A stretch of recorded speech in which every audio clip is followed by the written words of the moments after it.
This is the Breakaway Podcast, presented by the National Bird Hunting Association.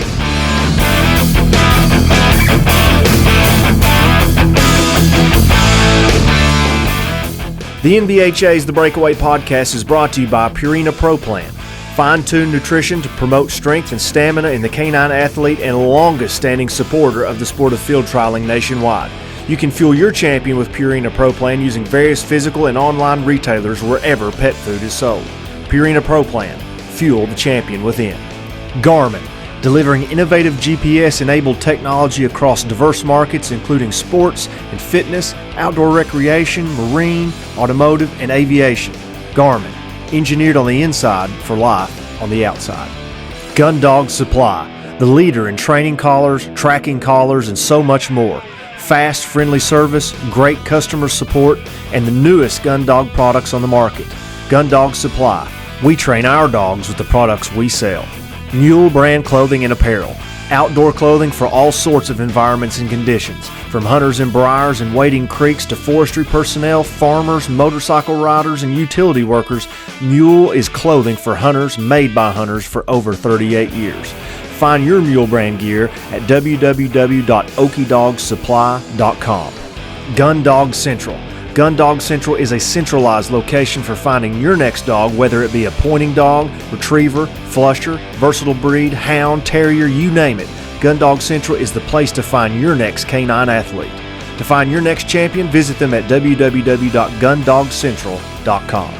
onX Hunt, the #1 hunting GPS app. Join the millions of hunters who trust onX Hunt to find more game, discover new access, and hunt smarter.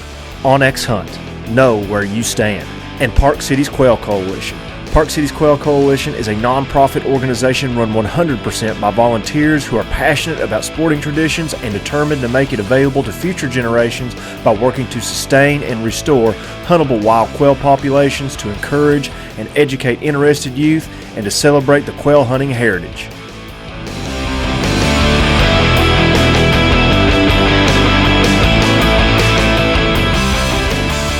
Welcome back to the 12th episode of the Breakaway Podcast. I'm once again your host, Joe Hopkins. So glad that you've tuned in.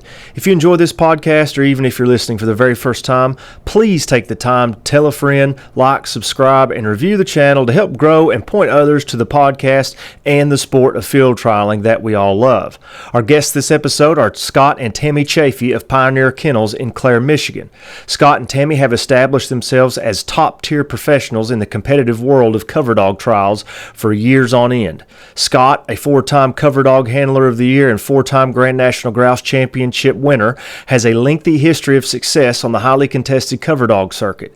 His skill and dedication have led to countless championships in the grouse woods, including the handling of Coverdog legends such as the one and only Ponderosa Mac, Pioneer Train, and Pioneer Will, just to name a few. But for the Chaffees, field trials has been a family affair, so to speak. Scott's wife, Tammy, has been an integral part in the operation since its inception and also spearheads their efforts on the circuit, training and handling her own string of dogs for clients with the likes of current heavy hitters Grand National Grouse and Woodcock Invitational champion Meredith Gray Corky and Michigan Woodcock champion Snyder's Fireside Ed. Together, Scott and Tammy have bred and trained countless award-winning dogs and have built a legacy of excellence in the field trial annals. But before we get to Scott and Tammy, let's take a look in the mailbox at this episode's What's the Point listener-submitted questions. Jason from Iowa writes, Joe, I have 2 GSPs that I pheasant hunt and waterfowl with a little bit, and am maybe looking to go to my first field trial this season. I heard in a previous episode where you mentioned line breeding. Can you explain exactly what that is or how it's done? Love the show and can't wait for the new episode. Well, Jason, line breeding is more or less the practice or type of selective breeding that involves breeding stock that are closely related, typically within the same paternal or maternal lines, to preserve and or enhance specific traits. The end goal of line breeding more or less is to reinforce certain characteristics, and in the case of the field trial dog, it could be things such as temperament, conformation, run, bird sense, or hopefully a combination of all those things by concentrating the genes of particular ancestors or a certain ancestor. And in the practice of line breeding, this might involve breeding a dog with maybe a grandparent or a half sibling or another relative that shares a significant portion of that same genetic makeup. And this approach has, historically been believed and practiced to maintain consistency in the traits being passed down, which is especially valuable in producing stock that has to meet certain standards, such as bird dogs and field trial dogs. And although it's been a big part in bird dog breeding, it goes without saying that it can come with certain risks, such as genetic disorders or even amplification of undesirable traits, and that's exactly what's going on in the thoroughbred industry right now. We've been breeding for speed, and commercial appeal, but things like soundness and temperament are getting left behind, and the breed now is showing the lack of those things being allocated for. So line breeding, although a proven and widely used breeding practice, it does require very careful planning, finite understanding of the stock being bred and their hereditary tendencies, and maybe even consultation of the appropriate parties before anyone plans on doing so. So Jason, hope that answers your question. Thank you very much for your question. And if you'd like to hear your question answered on our What's the Point segment of our show, send your question in to joehopkins7@gmail.com. That's JOEHOPKINS7@gmail.com, or message us on Facebook. So without further ado, let's welcome in our guests, Mr. Scott and Tammy Chaffee. Joining me now on the Breakaway Podcast, it is my distinct pleasure to have the husband-wife field trial powerhouse duo of Scott and Tammy Chaffee of Pioneer Kennels in Clare, Michigan. Scott, Tammy, how are you guys doing this evening? Doing real well. Yeah, we're doing great. Tell me a little bit about the Coverdog handler and trainer this time of the year, because we've just had a spring season. We've got qualified dogs on the mind. We've got getting young dogs on birds, but there's kind of this lull here before the championship season, before you guys really start to dig your teeth into the meat of the field trial season. What is Scott and Tammy and the Pioneer Kennel operation doing at this point in the year? Well, we're trying to prepare our dogs for the fall trials, and that's where most of our championships are, is in the fall. So we've come through the bird field part of the training where we did that for a couple months, and we dogs that need to be broke and that sort of thing. And then since July 8th, we've been able to run on wild birds. So we've been doing that, and we've been roding dogs, starting to get them in shape. And we'll probably maybe go up to the prairies in the UP and run dogs there for a little bit. And, so just basically, it's preparation. Nice. And this championship season, when it happens, it's an onslaught. You guys are gone weekend after weekend. You guys are Pennsylvania, Wisconsin, Michigan, Minnesota, and wherever else those grouse and woodcock championships go. And it's a pretty grueling thing, but I can remember, and I want to go ahead and preface this with our listeners, I was fortunate enough to have a dog with you guys years ago, and I want to tell this story real quick. I was a youngster. I don't even know how many years ago this was, Scott, but I sent an email. You're not going to remember this, but I sent an email and said, hey, my name's Joe Hopkins. I'm from Kentucky. I'm a grouse hunter. I'm just looking to up my game with the type of dog that I have, and if I'm lucky enough to have a field trial dog, that's awesome, but I just want a quality dog. Can you help me, guide me, whatever? And you said, yep, we'll keep our eyes and ears open for you. And then lo and behold, I don't know how much time passed, I get a phone call from Scott Chaffee out of the blue, and I'm like, what in the world is going on here? I've not heard. And it's Scott, hey, I've got a dog. Like, I've got a really good deal on a dog here. If you're still interested, I'd like to have this dog on my string and get you in the game. And I pulled the trigger right then and there. And lo and behold, and to make a long story short, that is essentially how I got my feet into actually trialing myself, because Nick, the dog's name, stayed with you guys for a few seasons there and went on the Coverdog circuit, and I watched it like it was, soap operas. I was just waiting to hear my call from Scott and Tammy to see how Nick did, and in those big illustrious trials, those big entries, and Nick comes home for me. I trial him. I have great success, and it was just almost a fairy tale of getting someone started and into trials. But I want to tell a story too. I came up to your guys' place, and you guys are getting dogs loaded, and we're going to go run some dogs. You guys are lucky enough to have some covers real close to the house there that have benefited you guys. And I just thought it was going to be me and Scott. And, I didn't know anybody. And here comes Tammy. She's got her gear. She's ready to go. And I'm thinking, oh, that's cool. Tammy's coming. She's going to tag along. Maybe she thinks that, they need to host me a little bit, and she's going to tag along and help. And by George, we get out there, and Tammy walked me to death. Like she got out there and she's turning dogs loose. And I remember she had a dog on the ground and I got to thinking, where is Tammy? Well, she is like already 100 yards ahead, just beating the brush and getting to the dogs and stuff. And I thought, this is a real operation. So for our listeners that are meeting you guys for the very first time, you guys, tell us a little bit about where you're strategically located and what services you guys offer at Pioneer Kennels. Well, we're right in the middle of Michigan, and we're very fortunate. We're very close to the Meredith, Michigan, where the Gladwin Game Refuge is, where a lot of our trials are run. And we're just 15 minutes from being in the woods, able to practice our dogs on wild birds, grouse and woodcock, of course. And so that's kind of where we're located and where we do most of our work, actually. When I got up there, I was just amazed at all the covers that you guys had available to you, that you could go and work dogs and not kind of beat the same bushes over and over. You guys were going over, grounds that you hadn't really been in much, and you weren't disturbing all the birds there. Is it critical to have just pristine and as good a ground as possible to keep these cover dogs as sharp as possible? Yes, it definitely is. To be honest, you'd have a very hard time coming to a grouse trial and trying to win it without having your dogs on a lot of grouse. It's very important to get them on and keep practicing with them and that sort of thing. They are kind of known as the king of the game birds, and they're tough to handle. They really are. Oh, yeah. And it takes a really, not only a smart dog, but just a dog with a lot of has had a lot of practice, on them. Right, and that's what was perfect for me. I'm in Kentucky, in southeastern Kentucky. Our grouse population is almost abysmal. I was running out of opportunities down here to keep a dog right and sharp, to have a high-quality dog, and there's Scott and Tammy Chaffee right in the middle, the heartland of the grouse woods, and it just made sense for somebody like me to kind of partner with you guys and get your services to, find me a dog, which is, I think a lot of people don't realize, is they can reach out to people like you guys to help find a dog and then get that dog right, whether it's going to be a stern competitor on the circuit or it's going to come home and be a brag meat dog, whatever it is.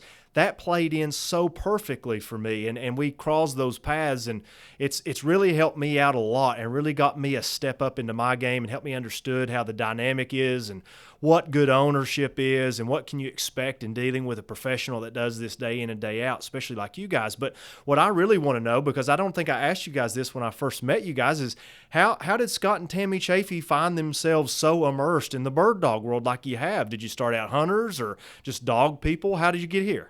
Yeah, well, I started out, our family was really pheasant hunters, and that's what we did growing up. My first dog I hunted with was a Cocker Spaniel we had. And then, Michigan used to have a lot of pheasants, and I always had an interest in dogs. And when I was in 8th grade, I believe, we got an English setter, and she didn't work out too well, but we did the wrong thing. We bred her, had a litter of puppies, and I started working with them. And then I just always had an interest in the dogs. And and then I guess when I got out of college, I bought my first English setter. I knew about the trials a little bit in high school and that sort of thing. My dad took me up to a grouse trial one time, and I always had that interest because of that, I guess. And then I got my own dog, and then I went up to the trials and started running a little bit. And that was about 1980, I guess. Okay. Now I got to ask, because I'm curious. Tammy comes into the mix somewhere. She gets into this. Now, I don't know if it's a deal where she marries Scott and she says, hey, I've got a choice to make. I'm either going to be living with a bunch of dogs and I'm either going to enjoy this or I got to find something to do. But now Tammy is just as much a part of the scene. She's got her own string of dogs. Tammy, does this marriage, does this family, does this world just kind of immerse itself on you, or do you have a background on it? Well, I didn't really have a background with dogs when I was young so much, or hunting.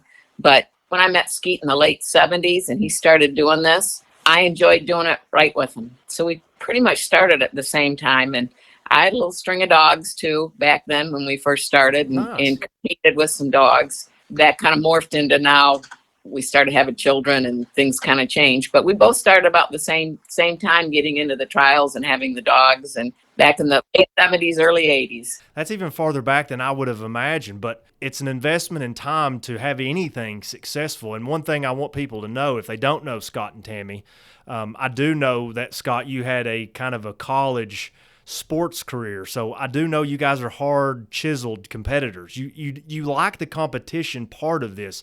There's the dog part, and then there's the competitor part in us. Tammy, are you as hard a nosed competitor as Scott, or are you a little bit more sharper of a competitor?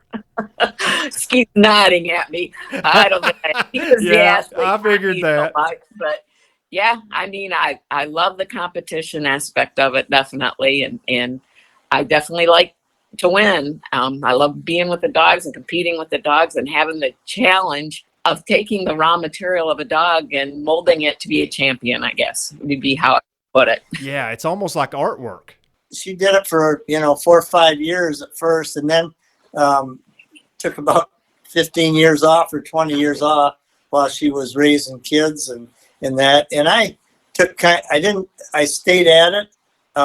But I didn't have a very big string because I had another job, and I also coached basketball for a dozen years here. So I only had like 2-3 dogs maybe, and I couldn't get to championships. I'd only run, maybe 2 or 3 a year. I couldn't travel much at that time in my life. And then we kind of both retired, and then about 10, 12 years ago, I guess. And then we really started getting into it more and taking on more dogs and that sort of thing. Right. There's a definite change in the involvement here, but I tell you, I'm going to jump up ahead a little bit because I'm so curious how the family dynamic has worked, because you guys are grandparents, you've had kids, you've raised a family and all this stuff, but you've had this very professional, very organized and scheduled enterprise here in this very competitive, very hard to be successful sport. What's it like tag teaming this thing now and running this business and dealing with clients and dogs?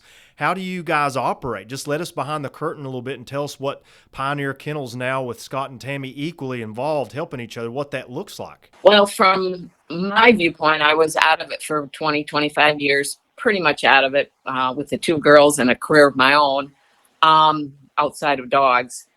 And when I retired back in 2013, end of the year, and I started building a string, and we just worked hard at it. We, of course, had contacts from being in the dog trials for so many years. Sure. Telling you, one of the biggest ways this works is we have great owners. Yes. Great supporters with our owners. And we just work hard at building quality dogs that can compete, and a lot of times word of mouth is what drives our business. We've had some wonderful opportunities with some wonderful dogs and some wonderful owners, and that word of mouth gets us a lot of clients, a lot of inquiries, and meeting a lot of friends along the way. Yeah, and probably just as equally important as the quality of dog that you have your hands on is the quality of owner. And you guys have got a laundry list of owners that you guys have not just had, flashes in the pan with. You've had very important, very keystone owners. I'm thinking of people like Jack Harang, Steve Snyder, Mary Beth Esser, Bill Nelson, people like, Dave Hawk, Dennis Kaiser, Dr. Darrell, and the list goes on and on and on through all your career. And these were very long-lasting relationships. So I'd imagine that not only is the production part of this, the ingredients to being successful, but it's customer service to a certain degree. Am I right? Yes, it is. All them owners, we become good friends with them, Yeah. It just, as long as you're honest with them and they're honest with you, it's a great relationship. And I guess I don't know if you pick them, but you just kind of migrate to certain people, it seems like, that have the same interests as you, and it all works out real well. Right. And it's apparent because the relationships last for a long time, and it's not just the one dog, it's several dogs, it's generations of dogs, and you start getting first and second generation produce from some of those dogs you started with, those owners, and that's unbelievable. But I got to toot Tammy's horn a little bit here because, Scott, I'm not going to lie, I read a lot about Tammy lately in the field. I don't want to make you feel insignificant or insecure, but I ran across a few things here that really perked my interest in my ears. And Tammy's the first and only lady handler to win the Michigan Woodcock Championship and the North Country Championship, and only the second lady handler to win the Grand National Grouse and Woodcock Invitational. Now, those aren't just run-of-the-mill championships. Those are some of the largest attended, most coveted, and highly contested, superior trials in our Coverdog circuit, and Tammy has just stuck her foot right in the middle of them here of late dogs, like with Invitational champion Meredith Grade Corky and Michigan Woodcock Championship winner Snyder's Fireside Ed. And we're fortunate in this sport to have a good, healthy number of women handlers and trainers, and I feel like there's a select few of them that are really blazing a trail, and I think of Tammy, obviously. But Tammy, we have a lot of lady listeners. It's always shocking to me how many lady listeners we have on this podcast, and I just want you to give some words of advice for those gals that are maybe on the outside looking in, or maybe would like to dig in a little deeper, maybe go the professional route, or maybe just be a very good amateur handler trainer.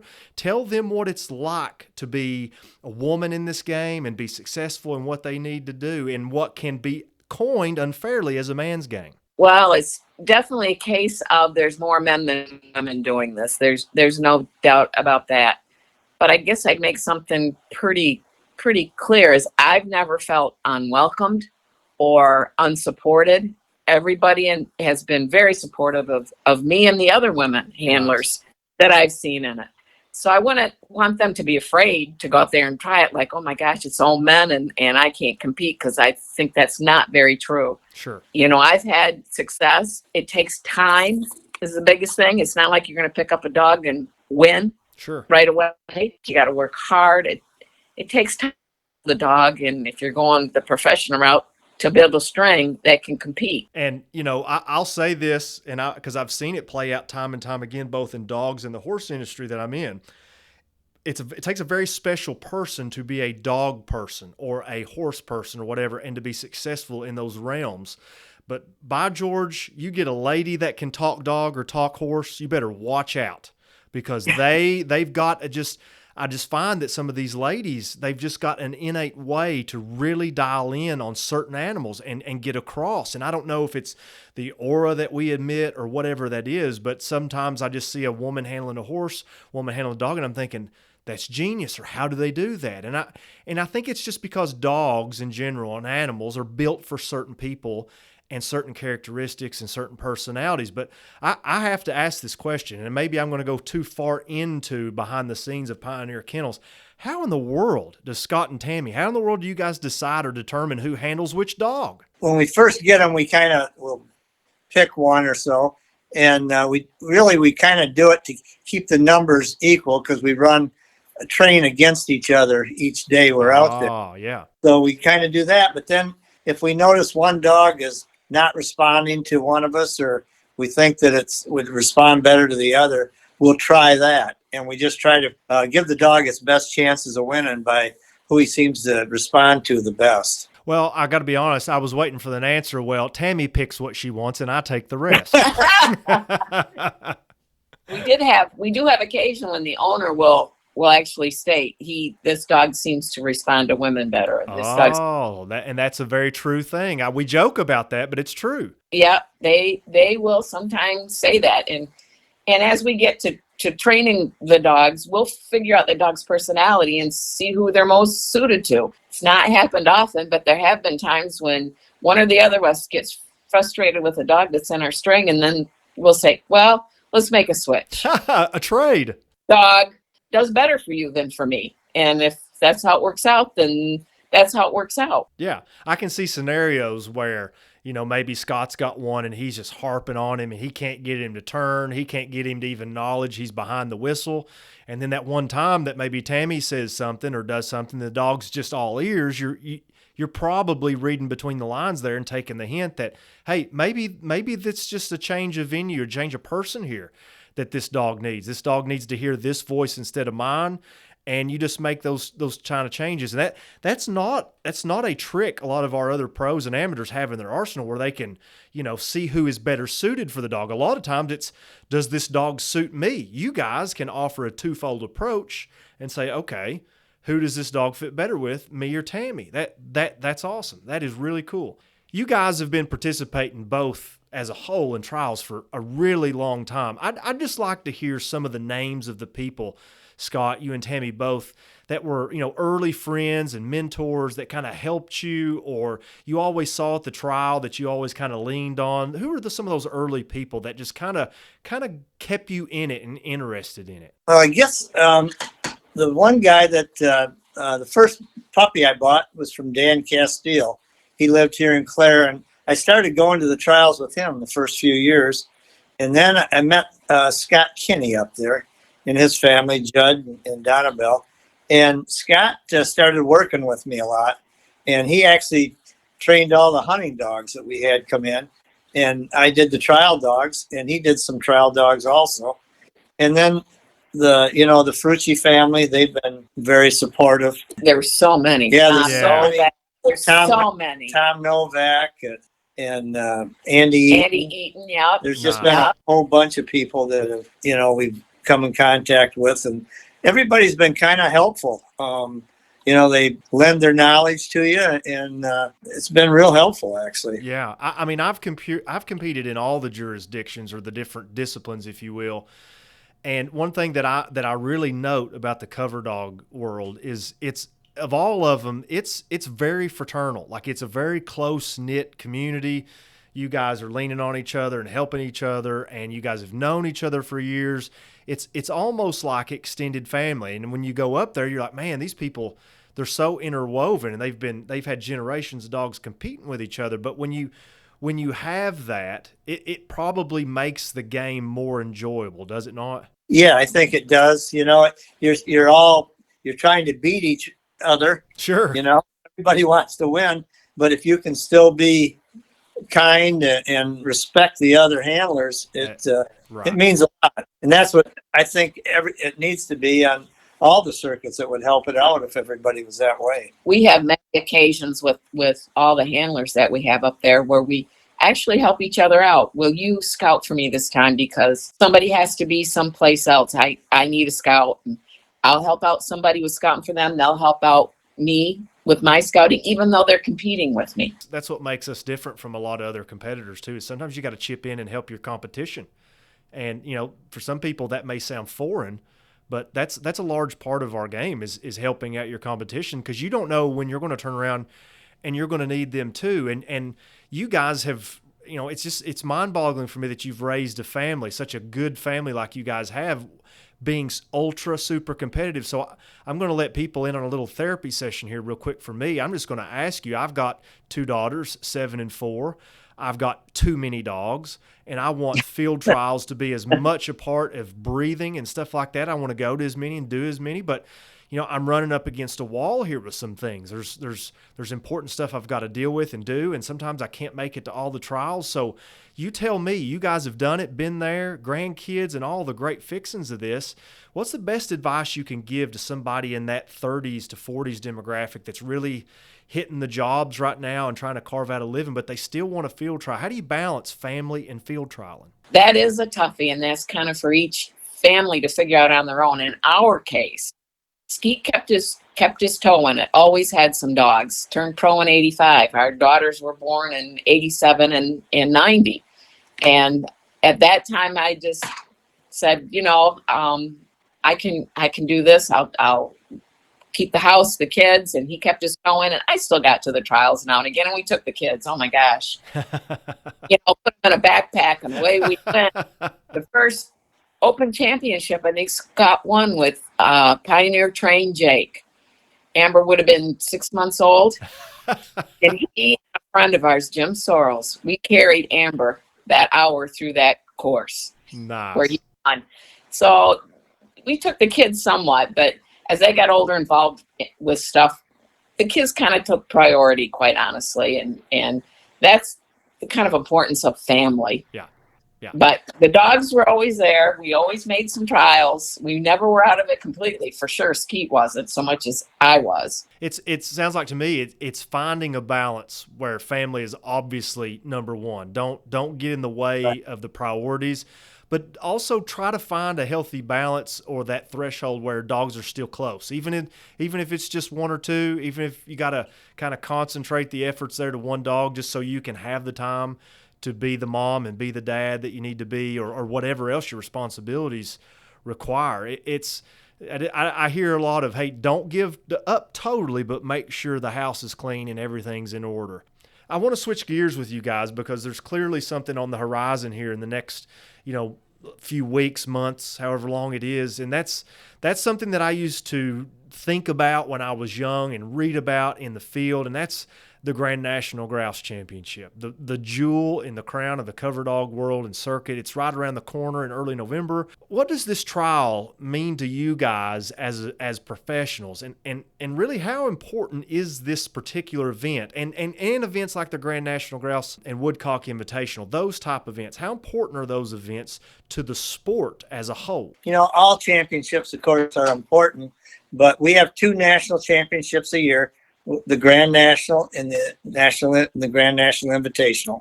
So they take top precedence over all the other trials. I think it's the 2 trials that everybody shoots for. It is important. It's around the country. Everybody kind of realizes that them are the 2 national events that we have in the Coverdog world.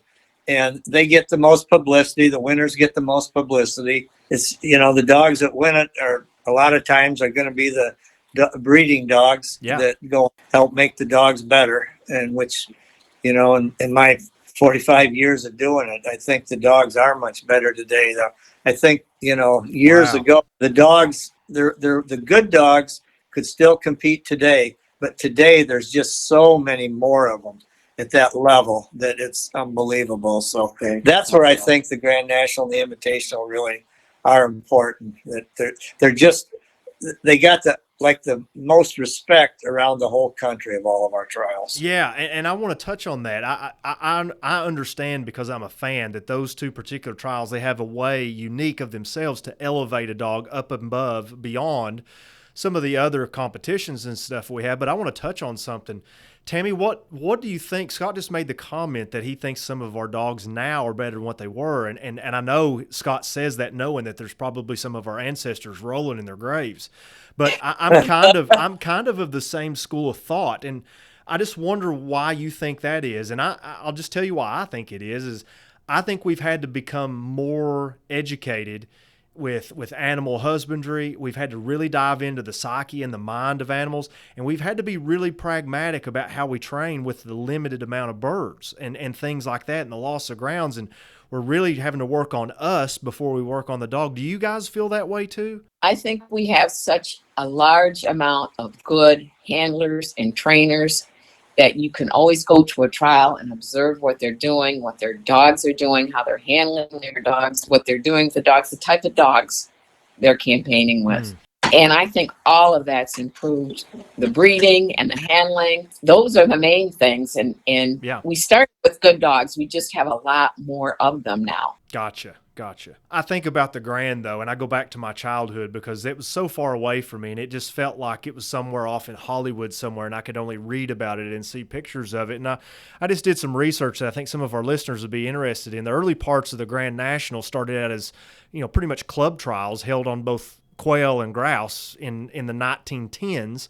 1912 in PA, and through many years and, some world wars, it eventually became the Grand National Grouse Championship in 1943. And I just, names of dogs that come to mind that, 2-time winners like Sam L. Sky High, Retina, El Hugh Holly, and Pleasant Valley Liz, Clyde, Stokely's Diablo Jake, Steel Meadows Jim, Bodyguard, Beaver Meadow Bet, and Benjamin, and Hard Driving Bev, and Elvis, and Daddy's Little Boy, all these great names. But what's awesome, and I'll tell this story real quick.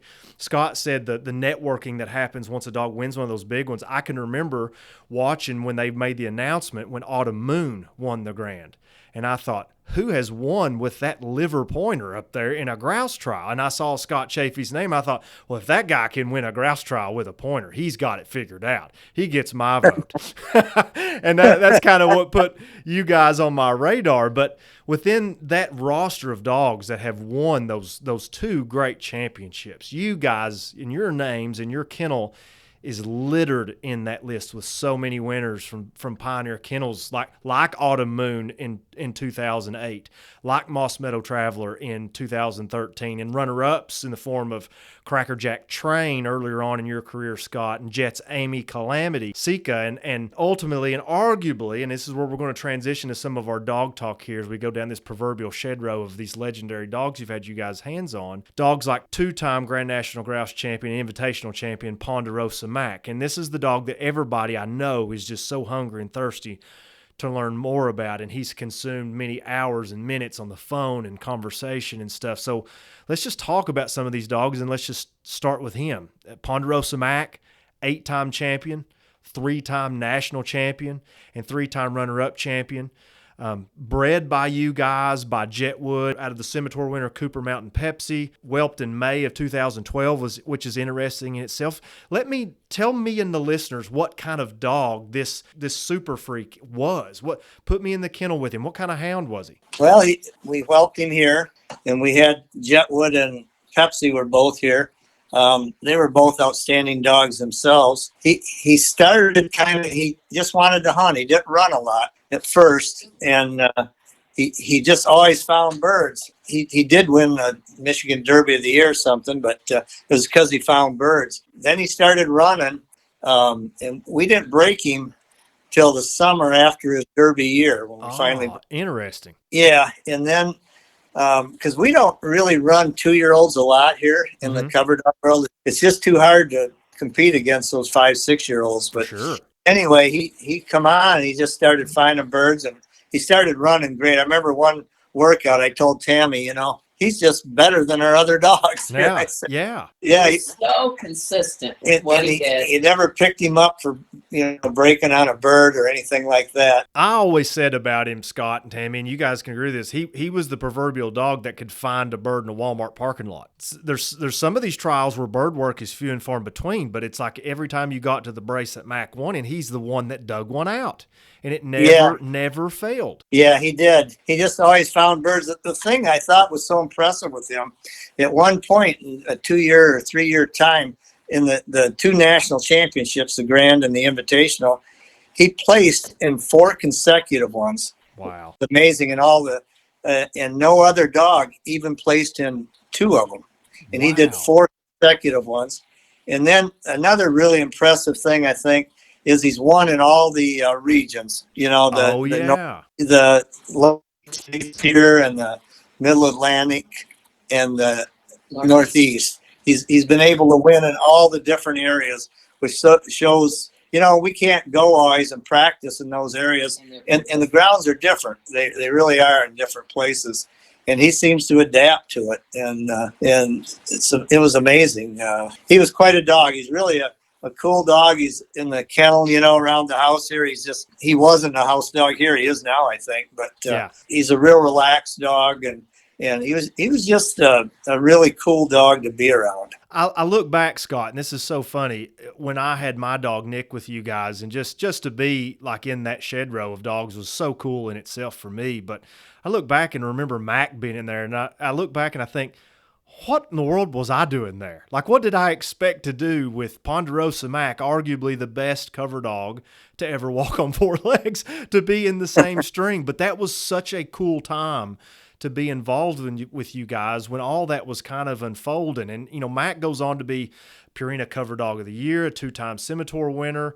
And I would love to talk about this type stuff. Steve Snyder, one of your best owners and long-term owners, who's a shrewd dog man himself. He acquires Mac from Bruce Cartwright in 2016, which kind of starts this fairy tale story. And Mac was sired by pretty much an all-age bred setter in the form of 2-time champion Jetwood. And so there's a parallel here that when Jetwood gets thrown in the picture, a lot of stuff starts unfolding for Team Snyder and Team Chaffee here. There's a lot of dogs that come out of this, and we ultimately get Mac. Was acquiring Jetwood and having Jetwood in the breeding mix, was that just as important as I think it would be? Yeah, it was.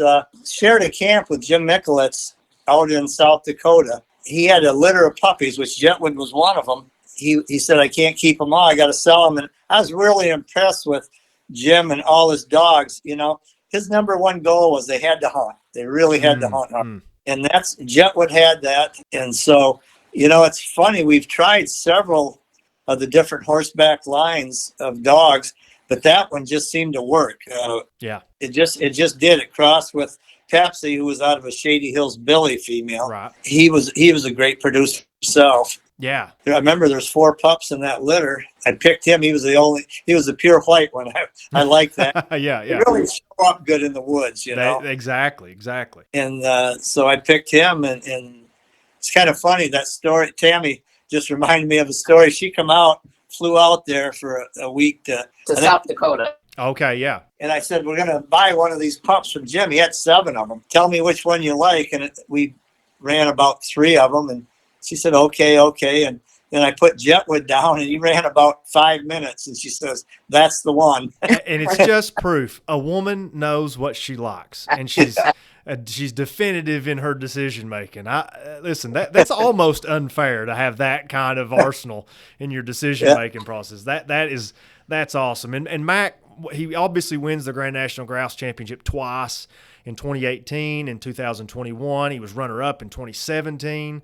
And the Grand National Grouse and Woodcock Invitational in 2018, and the Wisconsin 3 times. He won the New York, the Michigan Woodcock Championship, and all these things. And it's just legendary. Now tell me about the impact that Mac has had on your network of people, because I'd imagine you hear from people you've never heard of before. They want a Mac puppy. Can I breed to Mac? Tell me about Mac. Has it just been you guys being a PR person for Mac like the last several years and living this dream with this dog? Well, he kind of makes his own publicity.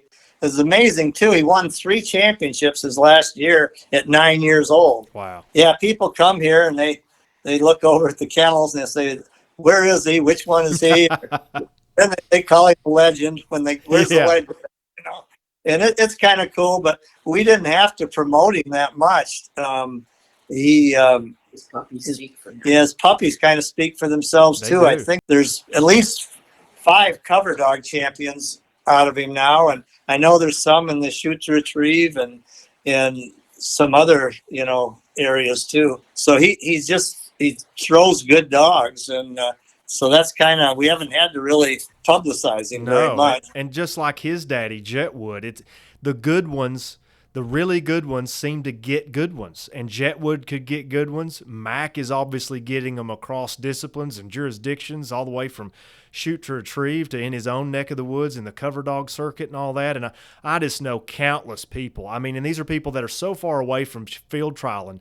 These dogs have a way of creating their own culture, and we just had Rich Robertson on last episode who handled Toccoa Mountain Sunrise and the culture that dog carved out. And I'd argue that in the cover dog world, Ponderosa Mac has done that. Like, there's just a culture that follows him, and there's people in the Appalachians and stuff that just clamor for a Mac puppy or getting Mac blood or just having it on the paperwork. But it's not fair to kind of pigeonhole you guys or have people come to the kennel and say, where's Mac, because your career is built on so many other cover dog mainstays. And I want to go back to could be, Scott, you guys correct me if I'm wrong, to Pioneer Train, who is more or less your operations foundation dog that goes on to sire dogs like Pioneer Ghost and Pioneer Train Jake, as Tammy's already mentioned, and also helps you get an important female later on who becomes the dam of important dog 3-time champion Pioneer Wheel. So Pioneer Train is a big step for you guys, and then you guys get Pioneer Wheel.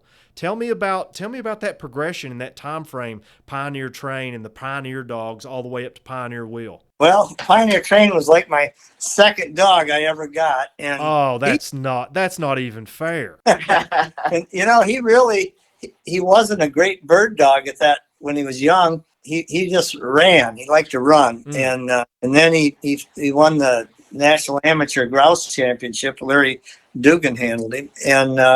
And he just seemed to produce good. And then he produced Jake and Ghost, and they produced lots of winners too. Yeah. Kind of grew from there. And Pioneer Will, he was one of our best dogs we ever had. He was Jack Farang and Michael Holly from Woodland Kennels kind of co-owned him. And he was a great dog. He didn't produce a lot though, because he had a low semen count and he didn't really produce a lot of dogs. Yeah. But the one thing we had mentioned, the dogs are talked about. 70 or 80% of the dogs, like out of Max, say they go to hunters, Right. go to field trial people necessarily. And so we get a lot of calls of hunters. In fact, that's why I think our grouse trials have fared so well, is because everybody realizes that, they're all wild birds, and that's what they hunt around the country in different places. Yep. And actually, our grouse dogs make great quail dogs too. They do, definitely. Nick, my dog Nick, Scott, you know this better than anything, and Yeah. Tammy too, bred blue into blue in the Coverdog blood. I mean, that's what he was. He was destined to be nothing more than a Coverdog, and he definitely knocked on the door a few times, and we got so close, and it was so fun. But he comes back to me, and he ends up being a 3-time and should have been a 4-time champion. We had one trial that had to cancel, or in the middle they ended up reverting to a classic, or he'd be a 4-time champion. But he has just took me on this roller coaster of a ride. And if I hadn't had that same mindset that I'm going to go to these people that live around this bird still, and they're all over these dogs, and just kind of partner with them, I don't know where I would be today. So that's very much a thing. And we have a tendency to think in the field trial world that we only transact with us, and like the only real marketplace for our stock is within our own community. And if it doesn't do well in the field trial world, well, then the breeding or the sire or that dam is a failure.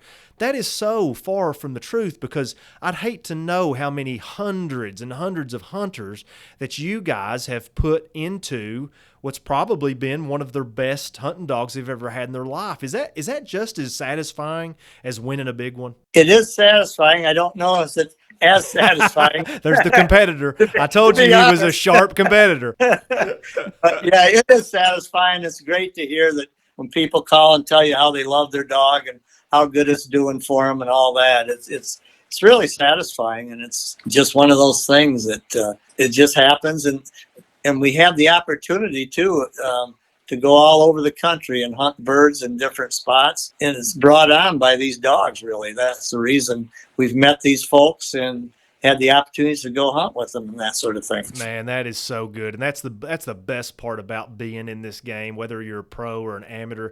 It's just the networking and the friends you make and all the connections, all the grounds that have made themselves available to you guys in your operation, which is priceless. And I want to go back to Will here for a minute. I read a quote, and I don't know if it was you, Scott, or if it was Tammy, but one of you guys said that Will probably could have won a lot more. But this was about a time that somebody or you guys collectively had to start kind of focusing in on a little bit of the home life and stuff. When I read that quote, I thought, well, there's a group of people there that really have their priorities in order.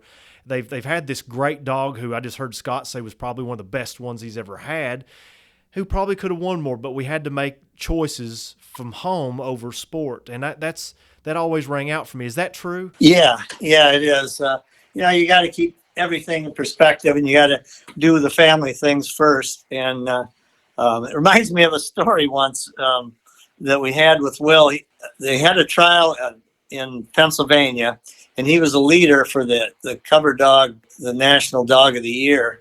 And so I went out to Pennsylvania. I drew the first brace, and I ran and came home. And the trial went on for 3 or 4 days. They called me late, and he had 2 or 3 fines.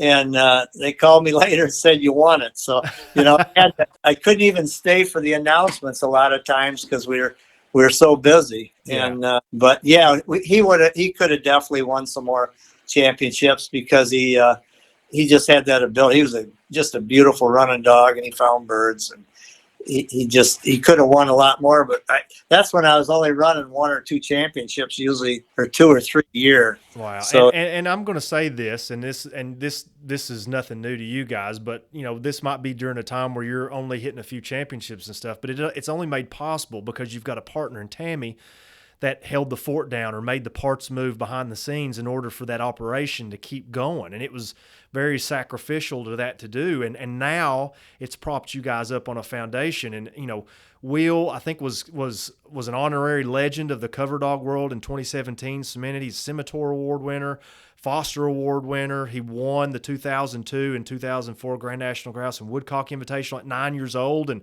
there's an awesome story about that year in 2024 when he was his full sister, Centerfold Rosie, I believe, or Rose, was runner-up to him. Yep. Is that right? And they pretty much ran the table at that trial, didn't they? Yeah, they did. For 5 straight years, they won it. Wow. She won times, him twice, and she was runner-up one time. I remember Haja Susie was their mother. Yes. And Harold Shell in Ohio had her. And I was down there and seen Harold, and I seen the puppies. And I come back and I told Harold Holmes about it. And I told him there's one really nice female puppy down there. You really ought to go down and take a look at it. And I'll be darned if he didn't go down there and he bought it, and that ended up being Rose. Wow. What about that? That's almost like it was scripted that way. Yeah.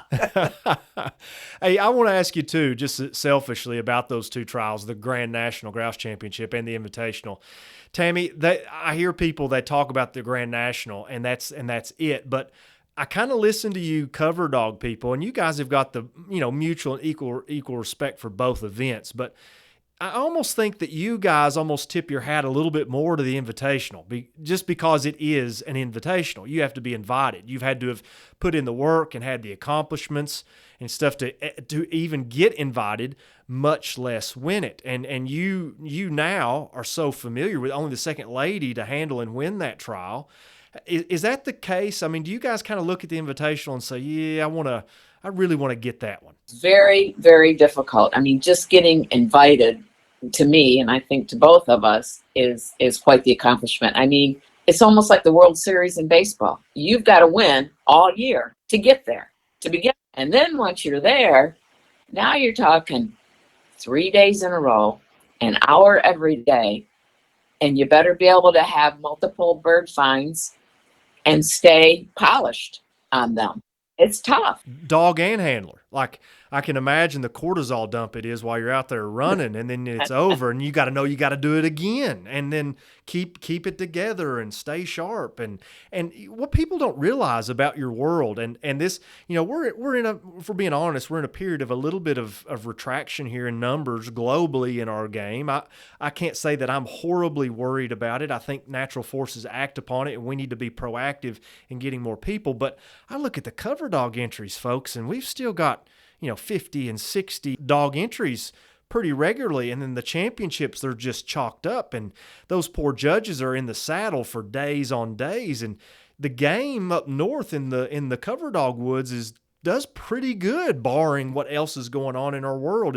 Am I seeing things correctly? No, you've got it right. We've been very fortunate in the last several years to have quite a few young people starting in our game. We used to worry about that years ago. We always worried about, oh my gosh, we're all getting older. How are we going to do this? This sport's going to die out. There's not enough young people. And my gosh, there's quite a few of them now that have and they're competitive. Yeah. It's not that there's more of them. They're actually competitive too out at this. So we're pretty fortunate here. And I think the same thing goes in Minnesota and Wisconsin. They're getting a lot more interest of the young people. And yeah, very much. So, we're quite fortunate that way. And you guys, your fraternity, you Coverdog people, you've done such a good job at fostering your community, because one thing that's evident to me is if anybody spends any time doing any research in the Coverdog world online, you're going to find a lot of articulations and honest work in trying to preserve the history of it. And you guys have got a countless number of people that take a lot of time to make sure the history of your game, the stories and the people and the connections are really encapsulated in some sort of medium that people like me can read on. And I just think about all the great write-ups and the websites that are available that characterize the trials and their importance. And then not only that, the winners and their connections and stuff and how that's built that game. And I'm always just amazed at that. And sometimes I think, and you guys can correct me if I'm wrong, if we'd spend more time working on the optics of our game, and I have a saying that if you want something to matter, you have to make it looks like it matters. And when I go to Pioneer Kennels, it's a place ran by people that believes that not only their operation matters, but the game matters. And you guys have done such a good job at preserving history and stuff. And in my history, I remember a dog, which I think is probably one of your better looking conformed dogs, just from a view in the magazine. I remember seeing this big, handsome, long-legged setter, 6-time champion Moss Meadow Traveler. 2013, another Grand National Grouse champion. He won the 2016 Late States Championship. That's another championship that's highly, highly coveted, highly contested, one of the big ones. He's a multiple winner of the Minnesota, the Wisconsin, and many, many more, owned by a great guy and hard-nosed competitor Ken Moss that's been part of your history. Tell me a little bit about Traveler and what kind of dog he was, because he was in the magazines a lot too, guys. Yeah, he was a great dog, and Ken Moss is a good friend of ours, and he was a great owner. He did a lot of the training on him, especially when he was young. And then he had a job, and he turned him over to me to run in the championships, and we did, and had a lot of luck with him. He was a great bird finder. He's one of those that just kind of hung out ahead of you. He always knew where the front was, real pretty on point. And he was a great bird finder too. He was a great dog. Yeah, and really handsome. And I always remember thinking, if I got my hands on a tricolor one, that's what he should look like. He should look like Traveler. And he seemed to dance every dance and all that. And I'm just wondering, when a dog like that has a tendency to hang out in the front like he does and maybe have a little range, it kind of makes me a little unnerved to think of handling the woods. I don't have a lot of experience handling dogs in competition in the woods. Now, I hunt in the North Woods every year with my family. The aspen thickets, they are a very common theme in my life. But now, when you cut the dogs loose at a Coverdog trial, yes, that dog has a bell on it. But if that dog is doing what he's supposed to do and he's hanging out there in the front and that bell goes silent, that's a very unnerving thing, because now you got to go find that thing. And it is in the woods. It's not on a field edge. It's not in the middle of a field. We're talking about in the woods. And that's where I think you guys are set up so perfectly. You guys hunt and scout together and handle together and stuff, and you know these dogs like the back of your hands. You guys know their every move, don't you? Well, I don't know about their every move, but just the ones you can find. We do, we run them enough that we know kind of where they're going and why and when they're going to make turns and that sort of thing. And I think maybe something that a lot of your listeners don't know, I hear people say, well, you got a 30, 40-yard dog there in the grouse woods. Well, our dogs run a lot more, and what makes it tough, they're out there 200-300 yards in woods. Yeah. And horses are turning. You got to handle the dog to stay in front of you. And the dog has to have that ability to do it and to listen to you. And, they got to come back on their own. Yeah. I always cackle when people say, well, they'd make a good grouse dog. And the reason they say that is the dog won't get off of their boots. And I'm thinking, yeah, boy, you have no idea what kind of dog is up in the Northwoods getting it done. These things are jet engines. And you not only have to have a big running dog to win in the grouse woods, especially now, you guys are very much in shape. I mean, you guys you're putting in the steps and you're walking. And like I said, Tammy, when we got out there, she left my butt behind. I was clearly not ready for that butt kicking, and I got it that day. Still outwalked me. Yeah, she did that day. I've already mentioned this next dog, you guys, and that's another 6-time champion, another Grand National Grouse champion in 2008, another very handsome dog. This time of the short-haired variety, we've got Autumn Moon by Why Not Ace out of a LU female. Tell me a little bit about this dog, because this is when I started to really kind of pay attention to the Grand and who was winning it and stuff. And I just thought it was odd that a pointer won it. It was clearly not the case. You've got tons of pointers that perform just as much as the setters and the Brittany's and some of the other breeds and stuff. Tell me a little bit about Autumn Moon. He was the pointer that did the best for us, I guess, of all the pointers we've had. He was a beautiful running dog. Again, he was a good bird finder. He was bred by Craig Doherty. They bred Why Not Ace. Yes. To LU Liebeschaner, I believe you pronounce it. That's something it. Like you got it. You did a lot. You're braver than I am, Scott. Yeah, he got the dog from Bob Whaley. Oh, wow. Yeah. To him. And also he had a younger brother that was Wild Applejack. Yes. Okay. He won too. And Moon produced Autumn Snow, who was also a champion. Right. We didn't breed him very much. He didn't get an opportunity. They're just up here in Michigan at that time. There wasn't a lot of opportunities to breed pointers very much, so he didn't get a chance to be bred very much. But he was a super good dog. He was, and his owner Jack Harang used to take him to Texas on his leases down there, and he would hunt him, and he was a great quail dog also. Oh wow, that's awesome! And I'm seeing those dogs now side by side. I can put Autumn Moon next to Jack, and they are carbon copies. You can tell they're related now, and that's amazing how both those dogs actually won that championship together and bred. Did you say they were litter mates or were? Moon was about a year older than Okay, Jack. so they were full siblings, just not litter mates. Oh, yeah. Nice. Wow, that's awesome. And then what that just goes to show you genetics play a role. Pedigree plays a role. That's for sure.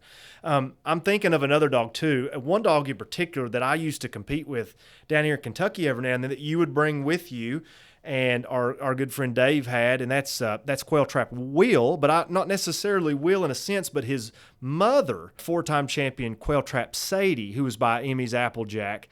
Her herself, a runner-up Scimitar winner in 2011, Grand National Grouse runner-up. She won the North Country and the Wisconsin and the Michigan, another dog that just did all the things. And then she ends up being a good producer and gets Will herself. Tell me about that kind of family and Sadie and what she meant to your operation. Sadie was she was kind of an unusual dog in workouts. She didn't give you 100% all the time. Oh, she hedged a little bit on you. Yes, but you put her in a trial, and man, she just went like crazy. She knew it when it was game day. Yeah, she did. You know, it's just like sports with people. There's gamers and there's practice players. That's right. She was a gamer. She produced Mickey, Bob Wheelock's dog, Nobody's Shadow. Nobody's Shadow. Yeah. And then Will. And she was just a super dog. But it was kind of funny though, because I'd work her out like the day before, and she wouldn't do anything. and she would not road. She'd pull against you most of the time. Yeah. She was kind of a strange personality. It was kind of cool. She would like every time you go up to her, if she could get a leaf or something in her mouth, she'd want to give it to you. Oh, really? Wow. She's very unique. So excited about that. But she was a cool dog, and she was Dave's house dog when she was home. She was just a great bird finder. We did very well, and then Dave won the national amateur with her after we retired her. I think she was about 9 years old, and she won the national amateur for him. So she was a great dog for him, and Dave was a great friend and owner for us. I'll tell a story on Dave. I don't know if you'll remember this, but he came and ran in one of the ABHA championships, and I can't remember if it's one of them that I actually won, but there was one in particular. He came down, he brought Will, and Will was just, I mean, he was going on a tear, and Dave was having to work really hard because Will was really digging in. The only problem was, after about his 7th or 8th woodcock find, we couldn't find Will anymore. Like, Will was he was all in birds, and he just dug in. And poor Dave come out in the briars just ripping his clothes off and his hat and all that. He kind of looked like he needed some relief, but he was a real bird dog. One thing that I want to ask you guys about, because I think some of our people that are interested in how trainers like you guys perceive things, especially dogs and their characteristics. I have a tendency to think that you guys have a pretty soft hand on a young dog. You're not asking too much of them too early. And I think that's why we have so many dogs in the Pioneer Kennel history that do so well later on in life. We're talking about dogs that are still winning championships at 9 and 10 years old. Tell me if I'm wrong. You're not melting these dogs down early, and you're not giving them too much pressure and stuff. Is that giving them longevity? It might. You know, I guess I don't break dogs real young as a general rule. Some of them, maybe are ready, and we might even take a while before we do it. But I've found that breaking them early causes them to have unproductives in the woods, because they got to be cautious and yet go full speed. And we've got everything in the woods. You've got turkeys, you've got rabbits, everything that has smell. They get pointing stuff that they shouldn't, and so that's one reason I haven't tried to break dogs real early, just because I think that causes too many problems with the UP. I think for me, when I've got young dogs, I don't like to discourage them from getting out there and finding birds and chasing a few birds, to build that desire in them. They're young. We got when they're 2 and 3 years old to get them broke and make them do that. Right. So me, I like those dogs to build that prey drive. Yeah. To really have that fun in finding those birds. I find it beneficial for me. I look at it as like a reserve. You have a tank, and that tank only holds so much. And when you start to really tap into that tank, especially early, you really start to rob that dog of some of that intangible desire. And I like to see a dog when it's on point that looks like it's getting ready to fall off the edge of the earth. Its eyeballs are bugging out of its head, and it's slobbering out of the side of its mouth, and it's quivering on point. But a lot of these dogs that I see, especially judging, and you guys judge your fair share too, and maybe it's not so much prevalent in the Coverdog woods because you guys don't have as many release bird trials and stuff, and you're very fortunate to have mostly wild bird trials, but I just see dogs wilt. I see them lose a little bit of interest, or they're looking out of the corner of their eyes, or they're looking around, their mouths are open, and I just can't help but think that maybe that was too much pressure too early and not enough, exactly what you said, Tammy, and not enough bump and chase,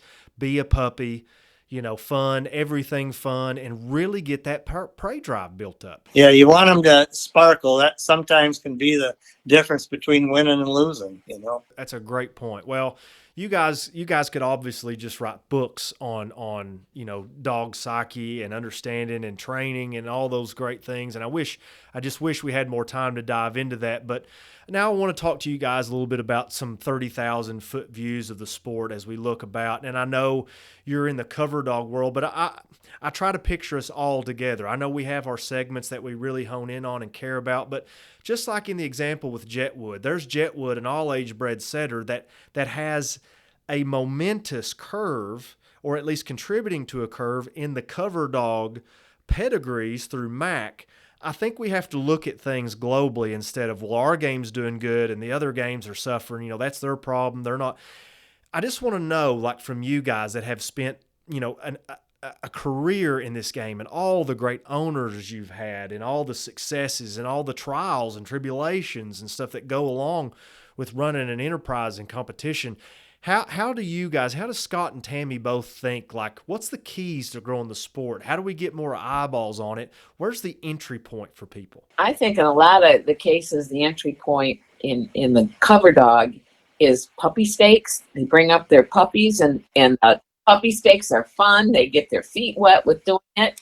A couple of clubs do hunting dog stake. So get some of their different dogs to come up and just enjoy it, and hopefully walk some of the braces in the shooting dogs and the derbies, and just kind of come up and walk and see what we're all about. And if we can get them to do that, just to come up and take a look at things and see what they think and see if it's something that they might enjoy, we love it. Yeah, you guys really do embrace new people. I've been up there at a couple of those trials, and you're going to get mobbed by people wanting to know who you are and glad that you're coming and where you're from, and this is so-and-so, let me introduce you to that. You guys do a really good job. And one of those things about the puppy stakes, Tammy, that I think goes unsaid, a lot of these people that think they're going to have a trial career with a dog or with dogs in their future, one of the great things about those puppy stakes and some of those other stakes like that is you start to desensitize a dog a little bit to things that could be a little scary or unnerving.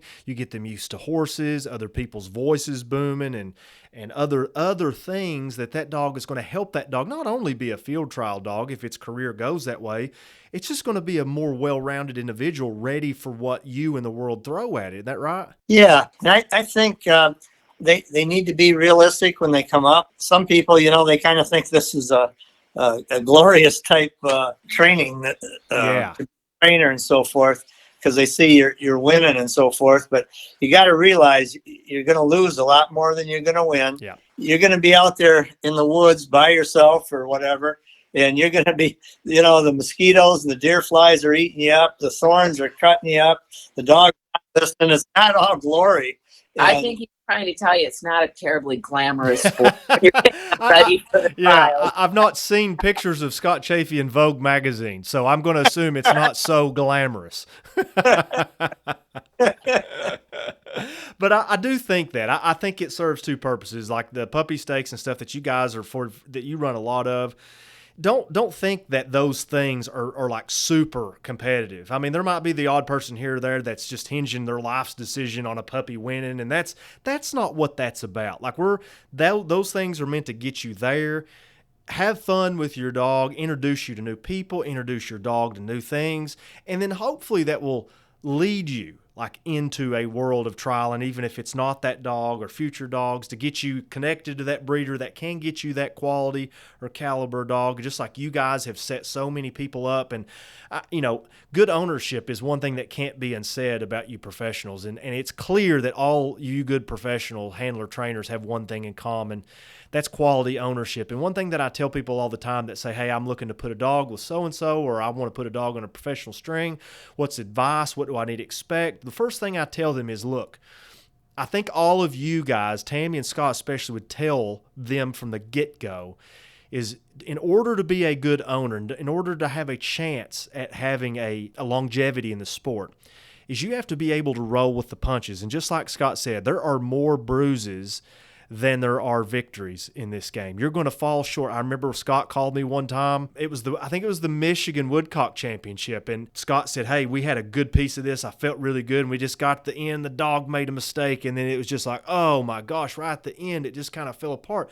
But Scott, that's the name of the game. I mean, that's going to happen more times than getting your picture took. So you have to be able to roll with the punches to some degree. And you guys are very well attested to that. You've had ups and downs and stuff like that. But one thing that I find that guys and gals like you guys that have been in the wind for, what you guys take a lot of pride in is getting people started. And one thing that I want you guys to do is just give advice to new field trialers. Like they show up at Gladwin, it's clear they're not one of the usuals.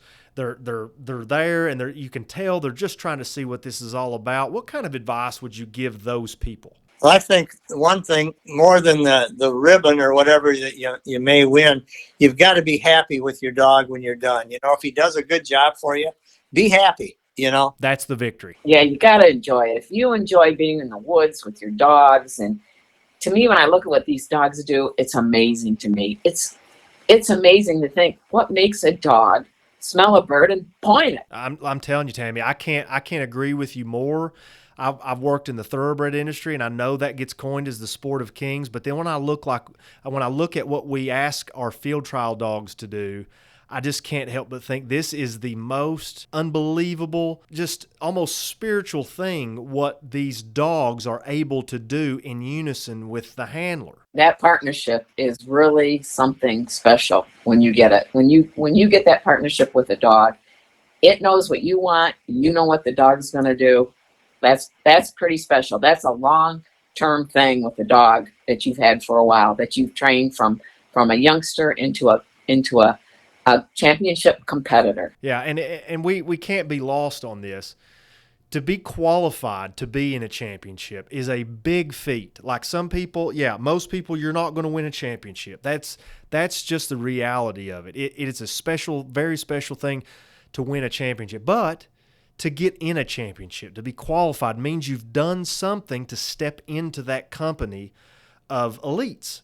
And that should be a feather in your cap in itself. And it's just like Scott said, I think one of the things that gets lost as we kind of stay in trialing after a while, and maybe we don't win as much as we think, if you're happy with the dog and its performance, that means just maybe for that individual dog. That dog is only so good, but when he pegs out at the top of his game, he does the best he can, that truck ride home should be a good one because your dog did the best he could. Yeah, that's true. I guess, we all can't be Michael Jordan, No, we definitely all can't be Tammy Chaffe either.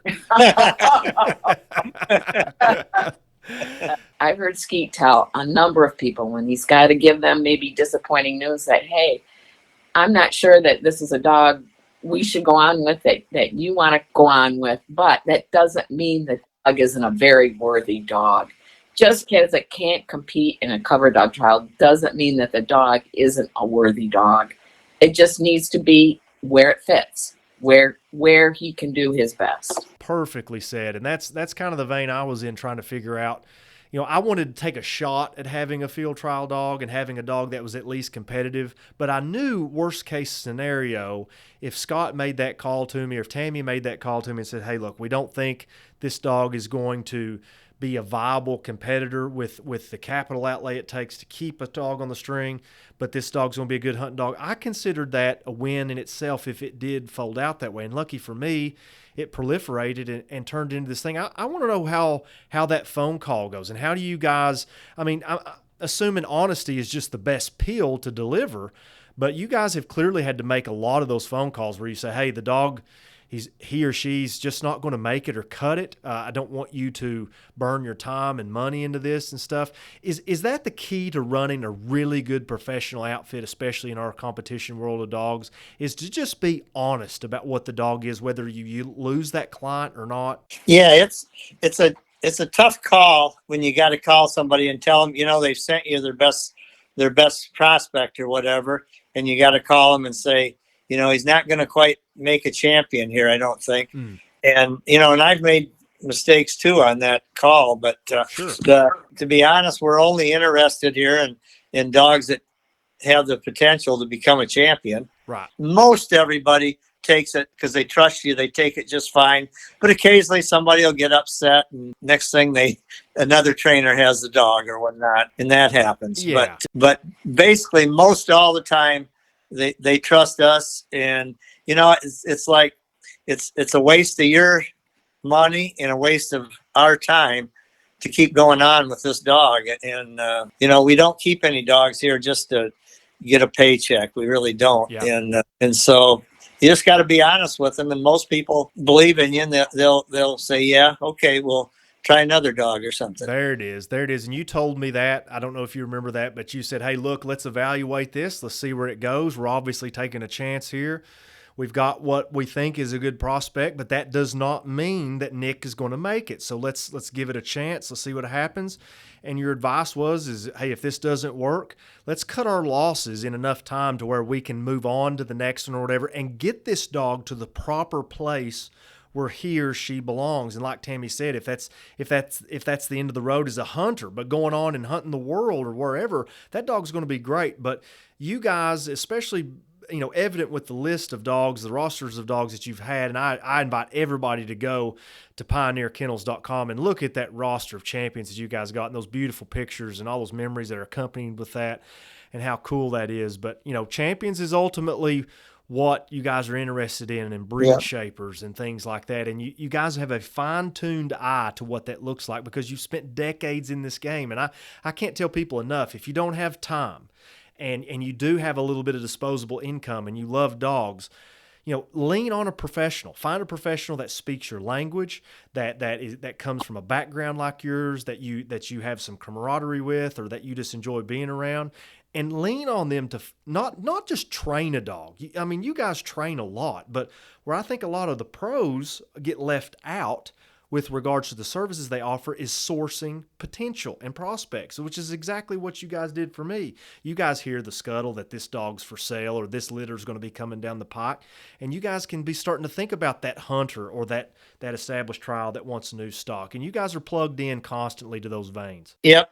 The old saying, every dog has its place. Yeah, that's true. And they do. They very well do. It may not be on the podium at the Grand National, but it may be in Kansas with a limit of quail. And I mean, right. What the dog doesn't know the difference. The dog's just happy doing what it's happy doing. And that's our job, is to find what that dog's happy doing. Guys, you're in the Coverdog world, but you pay attention to the field trial world as a whole.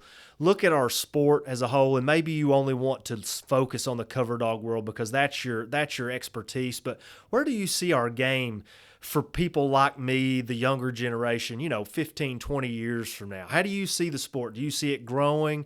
Do you see it continuing here? Maybe a little growing pains? What do the Chaffees think about the sport as a whole where we're at? I think it'll stay similar to the way I see some things where they're, on side-by-sides and four-wheelers, they're running dogs or judging. That might be some venues. Okay. I think a lot of people start with dogs because they love to hunt. Sure. And the hunting is going down in the world. Yep. There's just not as many places to go, not as many birds, etc.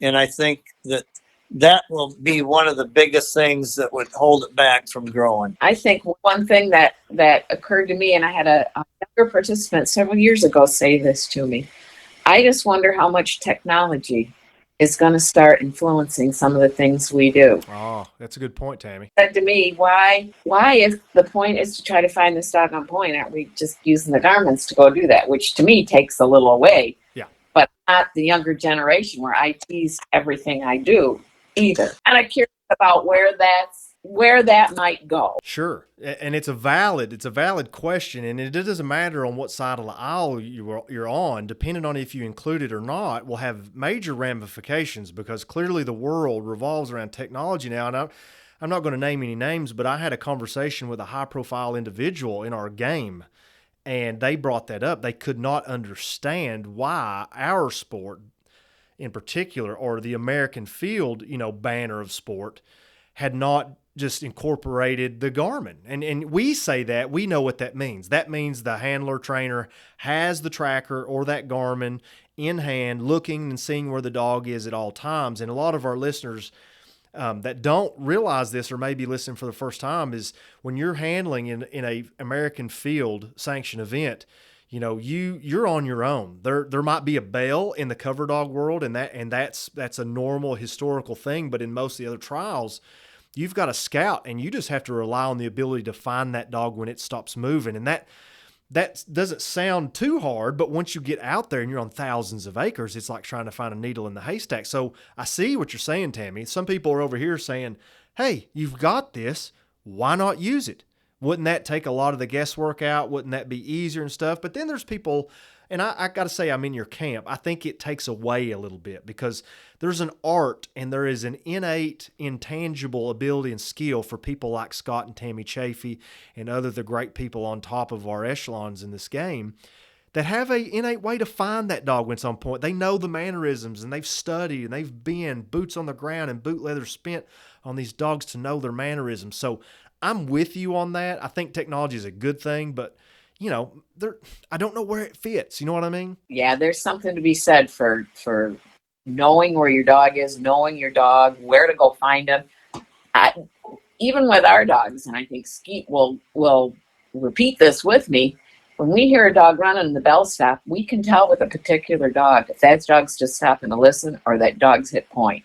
Because we worked that dog so many times, and we just have that knowledge of what that dog's doing. Yeah. And I told that guy pretty much the same thing. I said, I understand, but if we incorporate too much of that, I feel like we take away the artwork that is handling.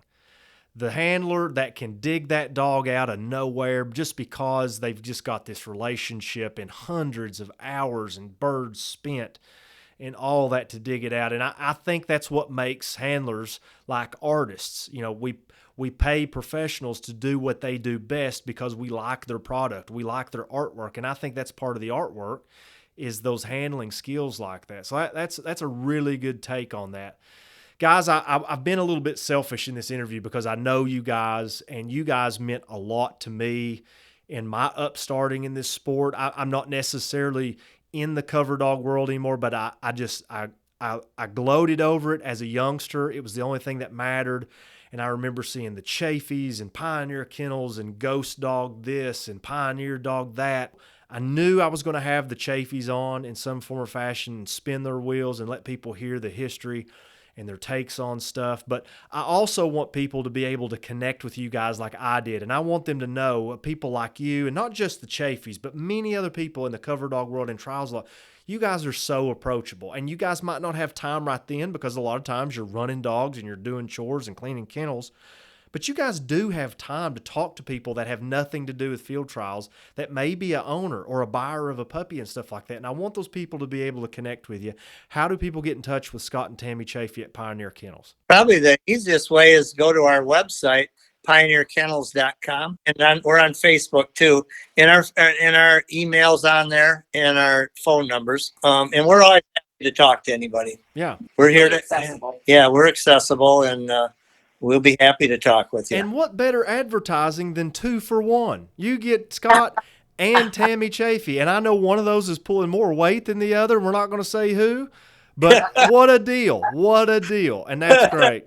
Listen, guys, I want to thank you for me personally, what you've done for me and my trial career, your friendship, and you kick-started me. And there's no other way to say it. You could have forgot about me and just said, well, that might not materialize into an owner or a championship caliber dog. We got other things.